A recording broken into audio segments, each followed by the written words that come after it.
ओम शांति। आज 20 मार्च 2023 है। आज के स्लोगन से हम जानेंगे कल्याणकारी आत्मा की परिभाषा।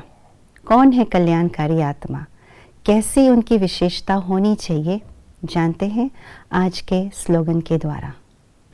अपनी शुभ भावना से हर आत्मा को दुआ देने वाले और क्षमा करने वाले ही कल्याणकारी है।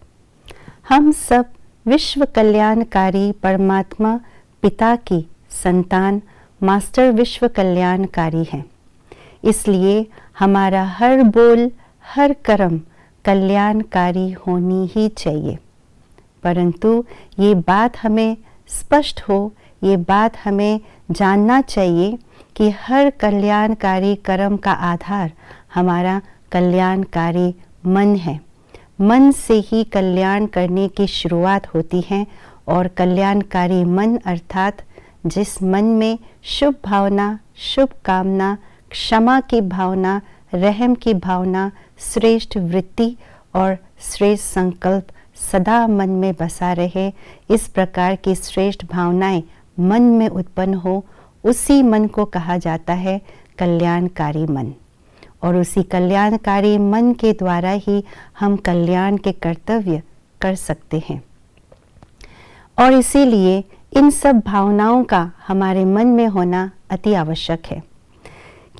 जिसके मन में ऐसी श्रेष्ठ भावनाएं होती है, वो मन सदा सर्व को दुआएं दे सकते हैं, क्षमा कर सकते हैं। क्योंकि कल्याणकारी आत्मा उसको कहा जाता है जो क्षमा कर सकते हो, जो दुआ दे सकते हो। क्यों? क्योंकि कल्याण हमें किसका करना है? उन आत्माओं का करना है जो ऑलरेडी, जिसके अंदर आज्ञाकारिता का संस्कार है, जो ऑलरेडी नम्रचित है, जो ऑलरेडी जिनके स्वभाव संस्कार अच्छे हैं, खुदाई है।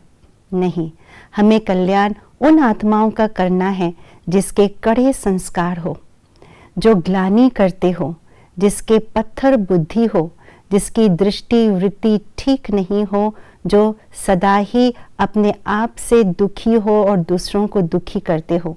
हमें उन आत्माओं का कल्याण करना है। तो ऐसी आत्माओं का कल्याण करने के लिए शुभ भावना, शुभ कामना की शक्ति तो चाहिए, लेकिन उससे पहले हमारे अंदर रहम की भावना, क्षमा करने की समर्थी चाहिए। क्योंकि जब तक हमारे अंदर रहम की भावना नहीं आएगी, उन आत्माओं को हम क्षमा भी नहीं कर सकते हैं। जब हम उन आत्माओं को क्षमा करेंगे, रहम करेंगे, तब हमारे मन से दुआएं निकलेंगी उन आत्माओं के लिए। और जब दुआ निकलती है तो दुआओं के साथ साथ शुभ भावना, शुभ कामना भी उत्पन्न हो जाते हैं और उन शुभ भावनाओं की शक्ति से उन आत्माओं का कल्याण होता है। कई बार हम कल्याण करने के लिए उन आत्माओं के बीच में जाते तो है, परंतु उनके स्वभाव संस्कार के कारण से हम स्वयं ही फीलिंग में आ जाते हैं, हम स्वयं नाराज़ हो जाते हैं। बाबा कहते हैं जो नाराज़ होते हैं वे राज को नहीं जानते हैं। इस राज को नहीं जानते हैं कि हमें कल्याण किस विधि से, किस ढंग से करना है। तो आज के स्लोगन के द्वारा हम सब ने जाना कि रहम दिल, क्षमा भाव और दुआ देना, इसको ही कल्याण करना कहा जाता है। ओम शांति।